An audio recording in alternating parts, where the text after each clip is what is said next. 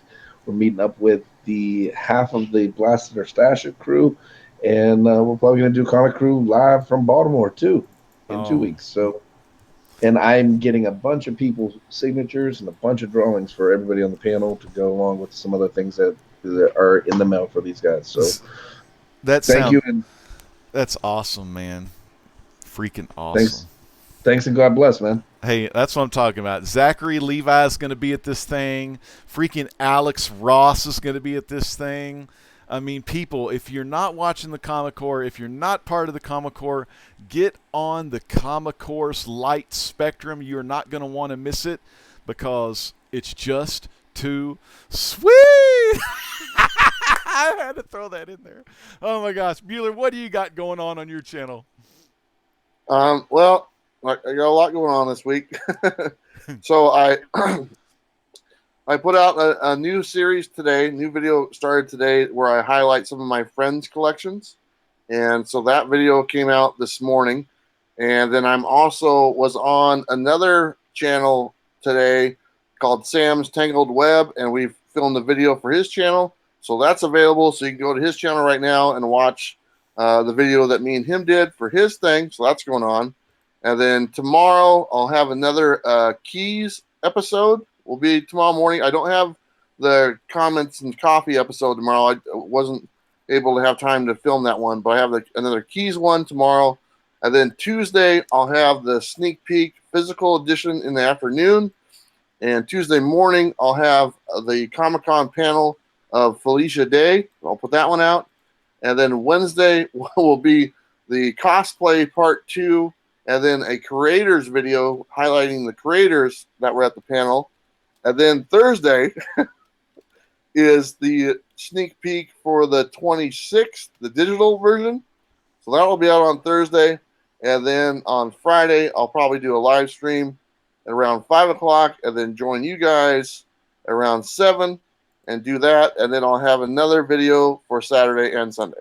Man, I love it. You know, what's great about this, people, if you're listening to the chat, most of you are subscribed to Comics with Bueller, as well as C. Woodard 19 and Chad from the Comic Core. And if you don't know these guys and their channels, check out the video description below and make sure you subscribe to these guys. Currently in the chat right now, I got the Check Out Bueller on Sam's Tangled Web. Check that video out tonight. Make sure you watch it. Make sure you subscribe to Sam, as well as these other guys, man. That's what it's all about. It's about getting the word out. It's about sharing the love. It's about sharing the subs, making sure everyone gets to see everybody's content. Count Von Strange, I couldn't agree more.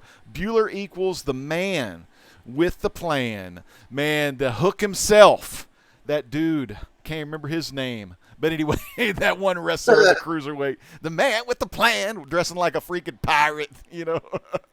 Kendrick, Brian Kendrick. There you go. Yeah, the Brian Kendrick. The Brian Kendrick. But man, you're right, Count Von Strange. Bueller has endless content, and it's dang good content. So make sure you check that guy out. And you know me, the old great legend, it's like a box of chocolates on here. You never know what you're going to get. Comics, cooking, gaming, the truth, wrestling.